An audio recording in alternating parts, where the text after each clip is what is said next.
네, 안녕하십니까. 스포츠를 읽어주고 스포츠를 이끄는 사람들, 리더스의 진행자 신윤석입니다. 첫 방송을 진행했던 게 어제 같은데 벌써 두 번째 방송을 촬영하고 있습니다. 진행하기 앞서서 두 분 자기소개 먼저 부탁드리겠습니다. 먼저 하윤 누나 먼저. 네, 저는 이제 다시 돌아온 김하윤이라고 하고요. 저는 오늘 이제 스포츠 메가 이벤트 중에서도 올림픽에 대해서 중점적으로 다뤄볼 예정입니다. 재훈이 부탁드립니다. 네, 저는 이제 오늘 아시안 게임에 대해서 준비를 한 장재원입니다. 오늘도 한번 열심히 한번 이야기를 나눠보도록 하겠습니다.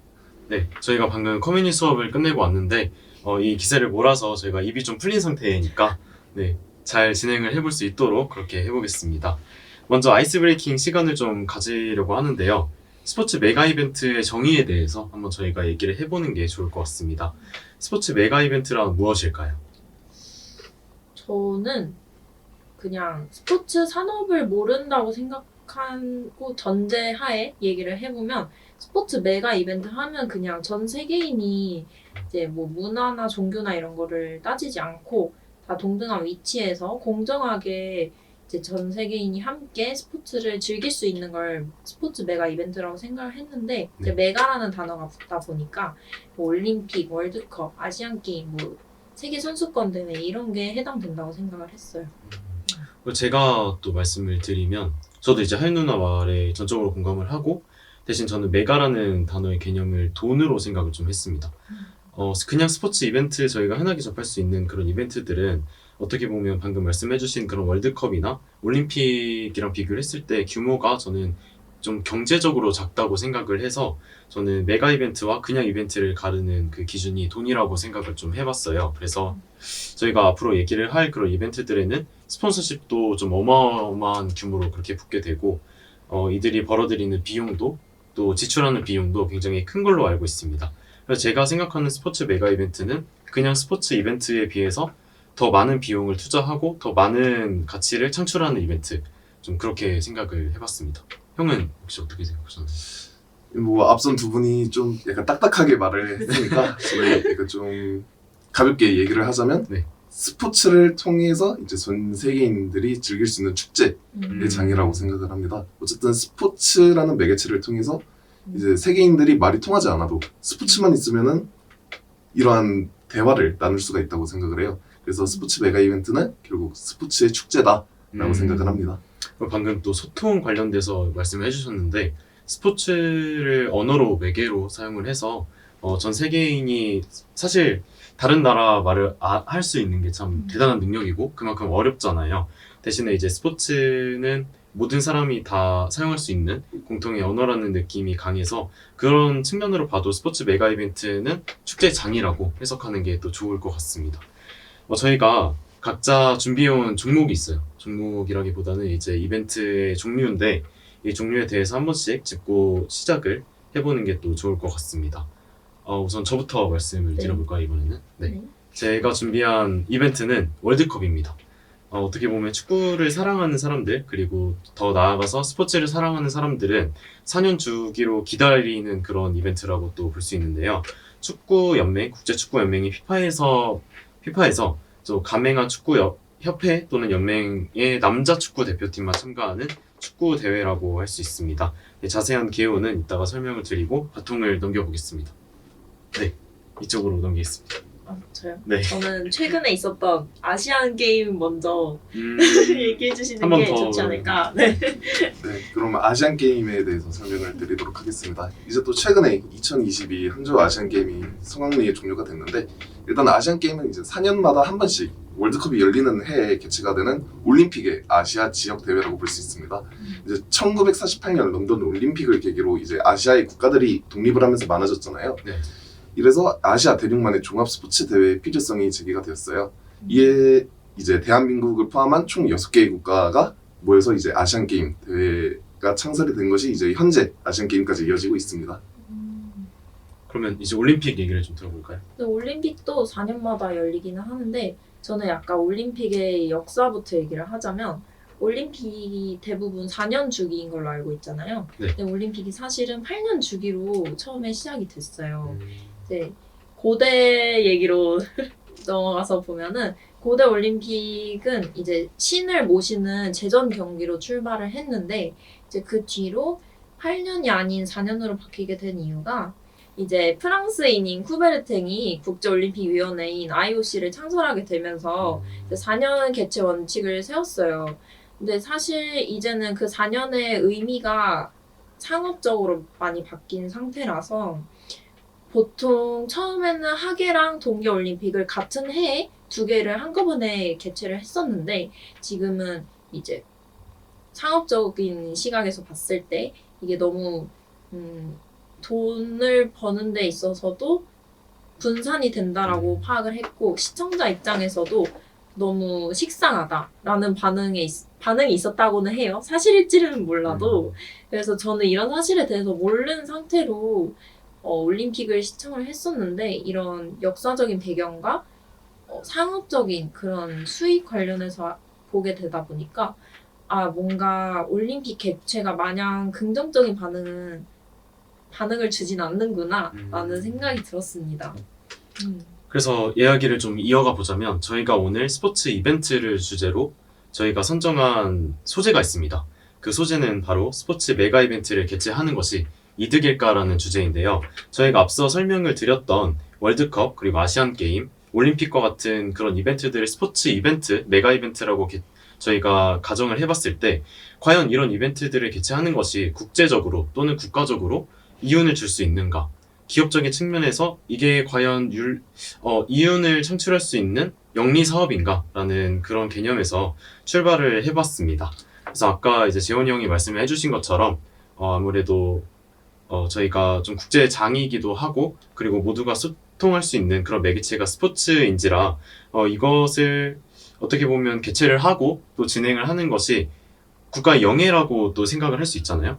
또 저희도 실제로 2002년 한일 월드컵을 매개로 해서 축구 산업이 굉장히 발전한 그런 사례도 있는데 저희가 지금 되돌아봤을 때 과연 이런 것들이 돈이 될까? 이렇게 개최를 한다고 해서 뭔가 큰 크레딧이 있을까? 이런 생각을 또 해볼 수 있을 것 같습니다. 그래서 저희가 가장 가까웠던 2022년 항저우 아시안게임을 통해서 저희가 아시안게임에 대한 이야기를 먼저 들어보고자 합니다. 아시안게임은 돈이 될까요? 제 개인적인 의견을 말씀드리자면 아시안게임은 돈이 되지 않는다라고 볼 수가 있을 것 같습니다. 일단 아시안게임은 올림픽이나 월드컵과 달리 전 세계 국가들이 참여하는 것이 아닌 아시아 국가들에만 국한되어서 이제 참여를 하게 되는데 결국 아시안게임을 역대 아시안게임을 보면은 결국 성적이 한국, 중국, 일본 이 세 나라가 다 차지하는 구조다. 그죠. 그래서 소위 저희는 이제 한중일 운동회다라고도 말을 합니다. 대회를 진행하면 메달 순위를 봤을 때 항상 중국은 1위 그리고 2위랑 3위를 두고 한국과 일본의 경쟁을 하는 상황이 계속해서 이어지고 있고 결국 이러한 이유가 아시아라는 대륙 자체가 이제 국가 간 경제 수준 등에서 차이가 극심하기 때문에 이제 각 국가가 스포츠에 투자하는 비용에서 차이가 발생할 수밖에 없고 이로 인해서 위와 같은 문제가 발생을 한다고 저는 생각을 해요. 또 다른 이유는 없을까요? 다른 이유를 말씀드리자면 이제 2014년에 아시안게임을 네. 인천에서 개최를 했잖아요. 네, 제가 네. 그때 중학생이라 약간 인천 아시안게임에서 개최되는 몇몇 경기를 봤었는데 네. 2014 인천 아시안게임의 경우 이제 진행 이전부터 원래 인천의 재정이 그렇게 좋은 상황은 아니었어요. 근데 이제 아시안게임을 위해서 이제 경기장 등을 건설하면서 2조 2천억 가량을 사용하였는데 결국 수익은 이만큼의 수익을 내지 못해서 결국 재정적으로 인천은 총합 7조 가량의 빚더미에 앉게 됐어요. 이게 비단 아시안게임의 문제만은 아닌데 아시안게임의 개최에 영향도 있다라고 볼 수가 있을 것이고 이제 아시안게임 운영적인 부분에서도 이제 문제점이 드러나면서 인천시의 이미지가 아시안게임을 개최한 도시라기보다는 아시안게임의 진행에 차질이 있었던 도시 이런 이미지가 발생을 하면서 이미지에 손실되는 이제 부정적인 효과도 나타났어요. 이제 최근에 진행된 2022 항저우 아시안게임 역시 이제 총 수입이 1조 원 이런 이제 역대 아시안게임 중 최대 규모의 수익을 올렸는데 이게 수익만 보면은 되게 큰 규모로서 성공을 한 것 같지만 그죠. 이 아시안게임 진행을 위해서 사용한 비용이 41조 원임을 감안하면은 이제 손실 역시 역대급으로 발생을 했다라고 볼 수가 있을 것 같아요. 이런 상황이 겹치다 보니까 이미 많은 국가가 아시안게임 개최를 꺼려하고 있어요. 지난 2018 자카르타 팔렘방 아시안 게임의 경우에서도 원래는 베트남 하노이에서 개최가 되는 거였거든요. 네. 근데 이제 베트남이 자진해서 개최권을 반납을 했어요. 결국 이러한 대규모 스포츠 행사를 여는 게 국가에 도움이 되지 않을 것이다 라는 판단이 있을 것임이 분명하고, 이번에 진행된 항저우 아시안 게임의 경우에도 이제 항저우 이외의 국가가 개최 신청서를 내지 않았기 때문에 그냥 항저우가 투표도 없이 당선이 되었던 거거든요. 이건 몰랐네요. 네. 그냥 강제적으로 개최를 한 수준인데요. 인기가 없는 것 같아요. 네, 저희가 이렇게 아시안 게임 얘기를 들어보면서 얼마를 투자를 하고 또 얼마의 수익을 얻는지, 그리고 이 사이의 차이가 얼마나 큰지 저희가 한번 알아보았는데, 1조를 투자하고 41조의 손실을 얻거나 2조를 투자했음에도 불구하고 7조의 손실을 얻는 거는 사실 누군가 이러한 투자를 한다 내지는 이러한 뭐 선물을 한다 아니면 주식을 한다 했을 때 안 말릴 사람이 없을 것 같아요. 뜯어 말려야죠. 이거는 정말 가족이건 아니면 친구건 이 관계를 불문하고 무조건 말릴 것 같거든요. 이게 상식적으로 봤을 때는 너무나 이성적이고 또 수지타산을 따졌을 때 당연히 좀 피해야 되는 선택임에도 불구하고 왜 국가들이 좀 혈안이 되는가? 사실 이 질문에 대한 답변은 제가 준비해 오긴 했어요. 근데 제가 이걸 좀 차치를 하고 네. 저희가 어떻게 보면 좀 가볍게 왜 그럼에도 불구하고 개최를 하려고 노력을 하는가에 대해서 좀 얘기를 해보면 좋을 것 같습니다. 먼저 올림픽 얘기를 좀 해볼까요? 올림픽 얘기를 네. 중점적으로 하기 전에 네. 저희가 얼마 전에 코로나가 터졌을 때 네네. 도쿄 올림픽이 이제 난리가 났었잖아요. 그죠. 보통 올림픽은 돈을 이제 버는 방식에 있어서 네. 많이들 아시는 뭐 스폰서나 기업의 후원, 그리고 국가에서 돈을 이제 직접적으로 쓰는 비용이 있고요.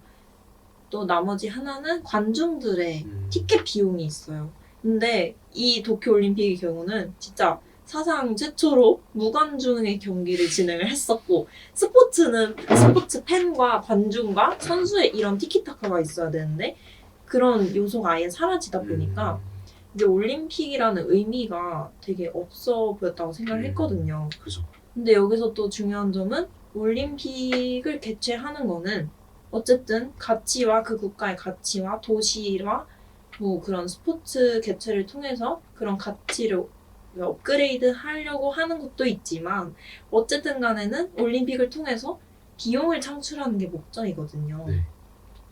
근데 이제 도쿄 올림픽을 보면서 올림픽 스포츠를 개최를 하는 것은 정말 좋지만 이게 외부적인 요인으로 인해서 개최를 원만하게 하지 못할 경우에는 정말 이 올림픽을 개최하는 의미가 있나 싶을 정도로 저는 스포츠 메가 이벤트를 개최하는 게 이득으로 이어지지 않을 수 있다라는 가장 큰 표본이라고 생각을 했어요. 잘해야 본전인 거죠. 사실. 그쵸. 근데 사실 잘해야 본전인 게 정말 힘들잖아요. 네, 뭐. 네, 그 위치에서 어떻게 보면 내가 선택을 해서 뭔가 사람들한테 인정을 받고 칭찬을 받고 하는 게 아니라 너 잘하는 거 당연한 거야 라고 얘기를 그쵸. 하는 것 중에 이제 적절한 예시가 될 수 있을 것 같고, 그리고 올림픽도 지금 이런 상황인데 이제 앞서 말씀해 주신 것처럼 아시안 게임은 1조를 투자해서 41조로 지금 빚을 지는 상황입니다. 왜 하는 걸까요? 원래 아시안 게임을 보면은 이제 국가 간의 차이가 크기 때문에 이제 국가의 이미지 향상이라는 이제 우형적인 효과를 위해서 이런 아시안 게임 같은 스포츠 이벤트를 개최를 했다고 생각을 하는데요. 근데 현대에 들어서 이런 이미지 상승의 기대치가 너무 높아졌다. 그래서 대회를 개최하면은 이만큼의 이미지를 상승을 해야 된다는 이상이 있는데 이 이상에 도달하지 못하기 때문에 계속 실패를 했다라는 이미지가 씌워지고, 그런 프레임으로 인해서 많은 국가들이 현재는 기피를 하고 있다라고 생각을 하고 있습니다. 사실 이렇게 얘기만 간단하게 들어보면 이제 제 의견도 사실 비슷합니다. 월드컵을 개최를 하는데 투자를 해야 될 게 너무 많고 투자 대비 돌아오는 게 또 너무 적어요. 그러니까 앞서 말씀해 주신 걸 좀 종합적으로 생각을 해보면 정말 하이 리스크 정말 로우 리턴인데, 이런 걸 월드컵도 자행을 하는 걸 보면 월드컵에서도 뭔가 산출되는 그런 것들이 분명히 있는 것 같긴 해요. 뭔가 이미지 개선이나 우리가 축구를 사랑하는 국가다라는 그런 자부심을 또 고취를 시킬 수 있을 것 같은데 이게 다가 아니라는 생각을 저도 해봤습니다. 저희가 아까 앞서서 이제 재원이 형이 얘기를 해주신 이제 아시안 게임에 대한 얘기를 먼저 들어봤는데 다음 이벤트 이제 2022년 항저우 아시안 게임의 이제 연도로 봤을 때 다음 이벤트는 2024년에 파리에서 개최되는 올림픽입니다. 이거 다음에 이제 월드컵 얘기를 할 건데 그거에 앞서서 먼저 파리 올림픽 그리고 올림픽에 대한 전반적인 어떤 이윤 구조, 수익 구조에 대한 얘기를 들어보면 좋을 것 같아요. 자, 이제 다음 올림픽은 파리 올림픽이 개최가 되는데 네. 사실 올림픽 개최를 할 때는 여러분들은 국가가 개최를 하는 것 같아요? 아니면 도시가 개최를 하는 것 같아요?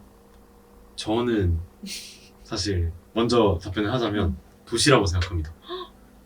왜 그렇게 생각하시나요? 제가 기억이 맞는지 모르겠는데 네, 아테네 올림픽이 1호 올림픽이라고 알고 있거든요. 근데 맞습니다. 아테네가 이제 그리스가 아니라 그리스의 도시의 명명을 한 케이스라서 저는 개인적으로 도시라고 생각을 합니다.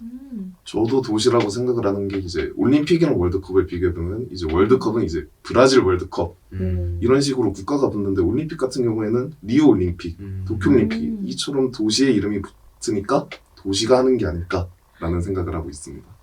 다들 스포츠 학도라서 그런지 맞는 대답을 해주셨는데요. 이제 보통 일반인들이 생각하기에는 이게 그냥 국가가 개최하는 게 아닐까 하는데 이제 올림픽은 어디까지나 특정 도시가 개최하는 것이라고 해요.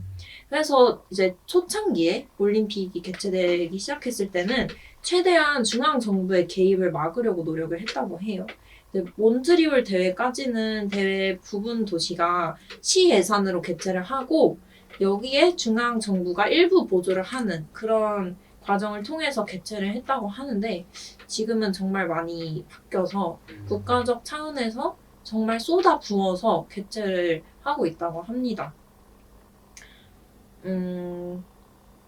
그리고 현재 상황으로서는 앞에서도 말했다시피 투자 대비 수익 구조가 되게 좋지 않아서 지금은 누가 너도 나도 하려고 하는 분위기보다는 이제 아까 항저우 아시안 게임처럼 이렇게 떠밀려서 하는 경우가 굉장히 많다고 해요. 근데 또 한 가지 살펴보자면 이제 파리 올림픽 다음 2036년일 거예요. 그때 올림픽 개최를 위해서 저희 나라가 한국이 준비하고 있는 걸 알고 있어요. 이제 최근에 서울 주 경기장을 리모델링을 해서 마이스 산업단지를 설립을 한다고 발표를 했는데 이거는 이제 발표를 할 때 올림픽을 위해서 준비한다고 발표를 하진 않았어요. 근데 누가 봐도 이 올림픽 준비를 위해서 리모델링을 거치고 이렇게 준비를 해 나가는 과정을 볼 수가 있는데 이 경기장 리모델링도 국가적 차원으로 국가의 돈만이 들어가지 않고 민간 사업하고 같이 이제 준비를 하고 있다고 해요. 그래서 저는 이런 부분을 보면서 올림픽 개최를 위해서 아직까지도 이렇게 힘을 쓰고 있는 거를 보면 올림픽 개최를 하는 게 정말 수익 창출을 위해서만 아니라는 생각이 들기도 했습니다. 사실 얘기를 쭉 들어봤을 때 무형의 가치를 생산하려고 하는 그런 일종의 시도라고 저는 생각을 했어요. 사실 제가 이제 말씀을 드릴 월드컵도 마찬가지인데 과연 이런 무형의 가치에 비해서 발생하는 적자 그리고 손실이 어떻게 보면 이익에 도움이 될까라는 생각을 저희가 이야기를 들으면서 좀 다시금 해볼 수 있는 기회였던 것 같습니다. 그럼 다음으로는 가장 늦게 돌아오는 이제 올림픽이 먼저 돌아오고 그리고 월드컵이 오겠죠? 이제 마지막으로 저희가 바라보게 될 월드컵에 대해서 좀 말씀을 드려보겠습니다. 두 가지식으로 먼저 말씀을 드리자면 월드컵도 엉망이에요. 월드컵이 사실 하나의 종목만 하지만 규모는 가장 큰 대회로 알고 있거든요. 스폰서가 붙는 그런 규모나 그리고 사람들의 어떤 시청 빈도, 시청의 관심 그리고 축구라는 종목에 대한 어떤 대중의 기본적인 그런 바탕이 있잖아요. 대부분은 이제 좋아하는 사람들이 많다 보니까 월드컵이 가장 큰 규모의 메가 스포츠 이벤트, 어떻게 보면 메가의 메가겠죠? 그런 이벤트라고 볼 수 있는데 일단 피파가 주최를 해요. 아까 제가 그 서두에 말씀을 해드렸듯이 피파라는 그런 국제 축구 단체가 개최를 하는데 이 피파가 불균형적인 수익 배분 구조를 통해서 계속해서 적자를 지금 내고 있는 상태입니다. 이제 YTN 스포츠라는 저널에서 제가 가져온 정보인데 이번에 카타르 월드컵을 하기 직전에 유명 건축가들, 저희가 이제 쉽게 얘기를 들을 수 있는 그런 되게 유명한 건축가들이 7개의 경기장을 지었고, 그리고 숙박시설이나 도로, 또 도시 냉방에 300조를 투자했다고 합니다. 그러니까 카타르가 저희가 뭐 기름국 이렇게 얘기를 하지만 돈이 엄청 많은 거죠, 이렇게 생각을 그렇죠. 하면. 300조를 투자했습니다. 아까 인천에 2조 투자한 것도 사실 말도 안 되는 돈이잖아요. 몇 배예요? 그죠? 정말 150배예요, 150배. 네, 150배. 2조도 사실 9,999억에 1억을 더한 거에 2배예요. 제가 평생 쳐다도 못 볼 돈인데 이 돈에 300배, 1조에 300배를 투자를 했다니까 어마어마한 투자라고 볼 수 있겠습니다. 이 300조가 얼마나 큰 금액이냐면 이전 8번의 월드컵 개최 비용보다 2배 더 많대요. 그러니까 4년마다 하니까 40년의 이제 월드컵 역사에 투자하게 된 비용이 150조인데 이것도 많은 돈이잖아요. 그쵸. 근데 150조보다 2배 더 많은 비용이 한 번의 월드컵에 투자가 됐다는 겁니다. 정말 말도 안 되는 비용이라고 할 수 있겠는데 저희가 알다시피 카타르 월드컵은 뭐 숙소 시설이나 그리고 선수들이 교통을 이용할 때 다른 방향으로 간다든지 그리고 월드컵 경기장을 짓는데 다 완공이 안 된다든지 이제 경기를 해야 되는데 완공이 안 됐어요. 이래서 이제 경기가 좀 지연되는 경우도 있었던 것처럼 잘해야 본전인데 정말 못했다고 평가를 받는 그런 월드컵 중에 하나였습니다. 당연히 300조를 다 걷어들이지 못했겠죠. 그쵸. 그리고 이제 다음으로 말씀을 드릴 부분이 이제 이코노미스트라는 그런 저널을 분석한 스위스 로잔 대학교 연구 결과예요. 1966년 잉글랜드 월드컵부터 2018년 러시아 월드컵까지 14번의 월드컵 중에 개최국이 수익을 낸 경우, 흑자를 낸 경우라고 할 수 있겠죠? 러시아가 유일하다고 합니다. 2018년 러시아 월드컵이 유일하게 흑자를 낸 월드컵이고 이 모든 이유가 월드컵 비용을 개최국이 부담을 해요. 그쵸. 실질적으로 월드컵을 하는 그 동네에서 부담을 하는데 수익은 대부분 피파가 가져가는 수익 구조를 가지고 있다고 하더라고요. 그건 올림픽도 마찬가지긴 해요. IOC가 대부분의 뭐 중계권료나 이런 거를 IOC가 권한이 있기 때문에 올림픽도 마찬가지라고 하더라고요. 참 이상하지 않나요? 네.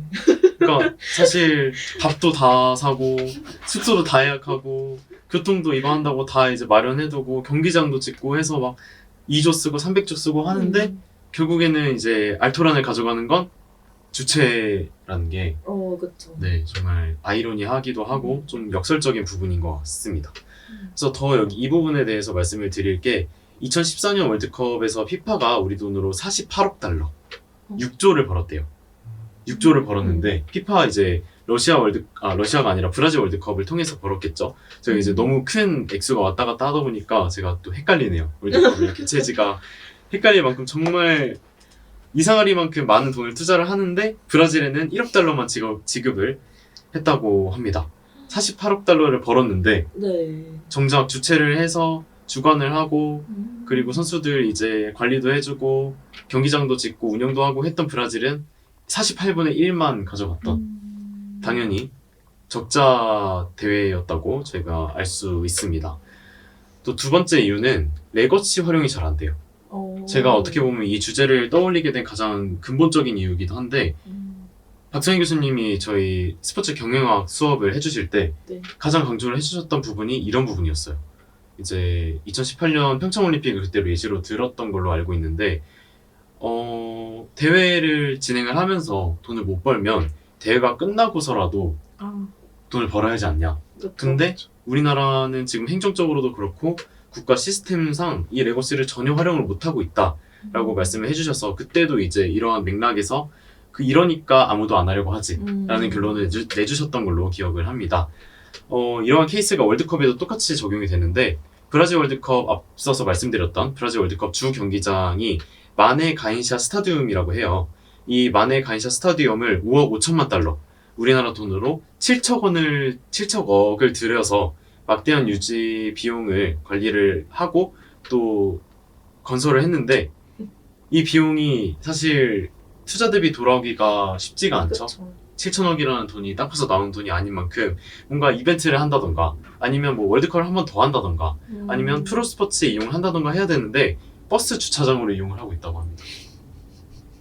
그러니까 비싼 주차장이네요. 그죠. 이제 서울 한복판 이제 압구정 정도 가야 저희가 와 정말 주차하는데 비싸다. 여기는 차 못 가지고 다니겠다 하는데 브라질은 사실 그 정도의 인프라를 가지고 있는 나라가 아니란 말이에요. 그쵸. 그 정도의 운영, 압구정 정도의 운영을 해도 이 7천억을 벌어들일까 말까 한데 이 손익분기점을 한 우주가 망할 때쯤 다시 환수를 할 수 있지 않을까 그런 생각을 또 하게 되는 예시라고 생각을 합니다. 제가 앞서서 말씀을 드렸던 것처럼 월드컵을 개최하는 이유는 하나예요. 이렇게 적자가 남에도 불구하고 관광객 유치를 통해서 내수 산업을 확장을 시키고 이 내수 산업을 확장을 시킴으로써 여기에 방문을 하였던 이제 고객들이 다시금 이제 브라질이면 브라질, 러시아면 러시아로 방문을 하는 이러한 목적이 단 한 가지의 이유인데 재방문하는 고객이 없다고 합니다. 사실 그렇잖아요. 그쵸. 저희 이제 경험을 또 떠올려 봤을 때 도쿄올림픽을 끝나고 여기 올림픽 했던 나라네? 하고 올림픽 이제 개최지를 가는 사람보다 사실 다른 관광 목적으로 가는 경우가 되게 많은데 이런 걸 생각을 해보면 올림픽의 레거시 또 올림픽을 개최를 했다는 그 이미지가 오래 가진 않는다. 그쵸. 그렇게 또 생각을 할 수 있을 것 같습니다. 네, 그리고 또 세 번째 이유까지 저희가 준비를 해봤는데 중계권이 너무 비싸요. 맞아요. 또 스포츠가 진짜. 사실 요즘에는 중계권 말고는 또 설명을 할 수가 없잖아요. 근데 월드컵 중계권이 몇 년 사이에 폭등을 했다고 합니다. 이제 옴디아라는 그 통계 업체에 따르면 2022년 가장 가까웠던 월드컵이죠. 이 월드컵을 앞두고도 글로벌 불황과 OTT 수요의 증가로 삼성전자, 그리고 LG전자, 그리고 중국 TCL이라는 이제 TV 산업 업체가 3분기에 모두 적자를 기록했다고 해요. 근데 이 액수가 말이 안 됩니다. 삼성전자 같은 경우는 370억, LG전자는 554억, 그리고 중국 TCL 같은 경우는 745억이라는 적자를 냈다고 해요. 그래서 찾아봤습니다. 왜 이런 적자가 났을까? 네. 왜 사람들이 TV를 안 보고 월드컵을 안 볼까? 근데 안 보는 문제가 아니었어요. 그러니까 앞에 앉아서 TV를 보는 사람들이 줄었다고 하면 이 사람들을 다시 이 자리에 앉힐 만한 마케팅 방안을 마련하면 해결될 문제인데 앞서 말씀을 드렸듯이 중계권이 종잡을 수 없이 늘어나기 때문에 이러한 적자가 발생한다고 얘기를 하더라고요. 2014년 러시아 월드컵 지상파 3사가 모두 적자를 냈는데 이거 우리나라 얘기입니다. 3사가 1200억을 400억씩 나눠서 내는 형식이라고 해요. 그러니까 예를 들어서 1500억이면 KBS가 500억 먼저 내고 내가 낼 테니까 너네 내라. 술값 계산하는 그런 느낌이죠. 네. 10만 원 나왔으면 내가 이번에 월급날 갖고 왔으니까 내 5만 원 낼게. 너네 둘이 알아서 나눠서 내라. 이런 느낌인데 이렇게 해서 SBS, MBC가 각각 400억을 나눠서 냈다고 합니다. 그래서 3사가 총합해서 1200억을 내고 샀는데 중계권이 매 대회마다 30%가량이 상승하고 있대요. 왜 그런가 봤더니 OTT 회사들이 중계권을 좀 사려고 참가를 해서 수요가 늘었고 수요가 늘면서 자연스럽게 이 판매하는 업주 입장에서는 사려는 사람이 많네? 그러면 가격을 좀 올려도 되겠다 하는 생각으로 증가폭이 올랐다고 합니다. 또 국내 영상 회사들한테 이걸 사서 재판매를 맞아요. 하는 과정이 필요한데 리셀이라고 하죠. 그쵸. 그러니까 신발을 새 걸 사가지고 더 비싼 가격에 팔아서 이윤을 남기는 과정이 필요하다고 해요. 이제 예시를 신발로 들면 근데 아무도 안 산다고 합니다. 이번에 네이버 스포츠도 사실 그렇잖아요. 저희가 네이버에 들어가서 뭔가 올림픽을 보거나 월드컵을 본 경험이 많이 없어요. 그죠? 그렇네요. 최근 들어서 뭐 야구를 보면 야구를 보고 네이버에서 중계권을 산 스포츠는 보게 되겠지만 정말 저는 기억이 희미할 정도로 옛날 이야기인 것 같습니다. 네이버 같은 경우는 이걸 사함으로써 사람들이 많이 보고 또 스폰서도 많이 붙고 해서 이익을 내야 되는데 애초에 너무 비싸요. 그쵸. 그래서 흑자를 내기가 애초에 너무 불가능에 가까운 형식이라서 리스크를 안고 후퇴를 하고 있다고 합니다. 그리고 마지막으로 또 말씀을 드릴 부분이 어떻게 보면 중계권을 사는 사람 입장에서는 더 오랜 시간 방송을 하고 이 팀이 중계권에서 핵심이 되는 팀이 오래 그 대회에 머무르면 머무를수록 이득이 되는데 이게 미지수예요. 사실 알 수가 이번에도 없죠. 그죠? 네. 월드컵에서 그 포르투갈전에서 황희찬 선수가 골을 넣을 걸 몇 명이나 예상을 했을까요? 정말 그 골 하나에 몇백억이 왔다 갔다 하는 건데 그쵸. 사실 재정 안정성이나 투자를 하는데 리스크를 따져봤을 때는 이거는 리스크가 굉장히 크다고 볼 수 있겠죠. 그래서 이러한 맥락에서 월드컵은 돈이 정말 안 된다 네, 적자만 난다 이렇게 말씀을 드릴 수 있겠습니다. 근데 어떻게 보면 스포츠가 그래서 보는 묘미가 있기는 해요. 그죠?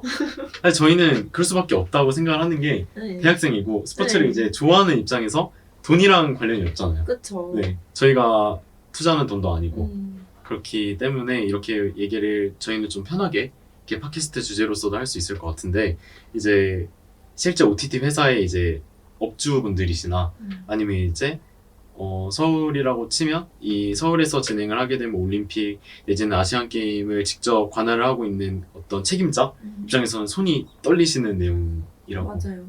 생각을 해요. 그래서 제가 한 가지 사례를 말씀드리고 싶은데 네. 최근에 애플 TV가 메시랑 손을 잡았어요. 그래서 애플 TV는 중계권을 갖고 싶고 근데 또 중계권에 수익을 올려줄 수 있는 건 스포츠 스타잖아요. 그죠. 그래서 메시랑 계약을 했는데 메시가 이제 최근에 중동에서도 되게 많이 부름을 받았고 돈도 정말 천문학적인 비용을 준다 함에도 불구하고 애플 TV로 간 이유가 애플 TV가 중계권을 획득을 했고 메시는 그 중계권의 수수료를 받기로 했대요. 그래서 이제 그렇게 다니는 것 같은데 그래서 제가 든 생각은 앞으로 중계권은 정말 돈이 있는 기업들이 더 많은 돈을 창출하기 위해서 사가게 될 거고 결국에는 기업들의 빈 부익부로 이어질 거라고 예측을 해봤습니다. 있는 놈이 더한다라는 그런 네, 느낌이네요. 맞아요. 공감합니다. 지금 우리나라도 비슷한 상황인 것 같습니다. 네, 혹시 저희가 이제 마무리를 좀 해야 되는 단계에 왔는데 혹시 마지막으로 하실 말씀이 있으신가요? 뭐 소회나 아니면 나는 나중에 오너가 됐을 때 대회를 열겠다 아니면 열지 않겠다 이런 것도 괜찮습니다. 저희가 이렇게 말을 해서 나온 결론이 결국 스포츠 메가 이벤트는 돈이 안 된다라는 그죠? 결론이었잖아요. 적자만 난다. 하지만 스포츠 메가 이벤트가 개최되어서는 안 된다로 이어지는 건 전 또 아니라고 생각을 해요. 결국 스포츠의 묘미는 제가 생각했을 때는 불확실성에서 온다고 생각을 해요. 이건 스포츠 내적이 아니라 스포츠 외적에서도 마찬가지라고 생각을 해요. 이 스포츠가 얼마나 성공할지 실패할지는 알 수가 없어요. 그쵸. 그렇게 모르죠. 네, 그렇죠. 하지만 그런 시청자는 그런 불확실성을 즐기기 때문에 앞으로 스포츠 메가 이벤트가 개최가 될 거고 개최가 되어야 하는데 앞으로 이제 스포츠 메가 이벤트를 개최할 때는 이러한 수익 구조에 대한 생각도 어느 정도 모델을 새롭게 재정립해서 이제 보는 이로 하여금 즐거움을 줘야 되지 않을까라고 생각을 하고 있습니다. 또 마지막으로 결론을 좀 내보자면 어쨌든 적자가 난다는 가정하에는 이 적자를 그러니까 흑자를 내려는 시도보다는 적자를 최소한으로 줄이는 시도가 더 현실적이라고 생각을 하거든요. 그쵸. 그래서 아까 이제 재훈이 형이 말씀해 주신 것처럼 이 기이한 수익 구조를 어떻게 보면 적자를 좀 최소화하기 위해서 어떤 식의 마케팅을 해야 되고 또 어떤 식으로 대중을 모아야 되고 또 어떤 식으로 이 대회의 재정 안정성을 좀 굳혀갈지 이런 측면에서 월드컵이든 아시안 게임이든 올림픽이든 이제 수뇌부가 좀 고민을 해야 될 지점이 아닌가 그렇게 또 생각을 하게 됐습니다. 네, 그럼 오늘 팟캐스트는 이것으로 마쳐보도록 하겠습니다. 오늘도 알찬 내용으로 방송을 채워주신 두 분께 감사하다는 말씀을 먼저 드리면서 시청자 그리고 청취자분들께도 감사의 말씀을 같이 올리도록 하겠습니다. 그럼 저희는 다음 시간에 또 뵙도록 하겠습니다. 감사합니다. 감사합니다. 안녕.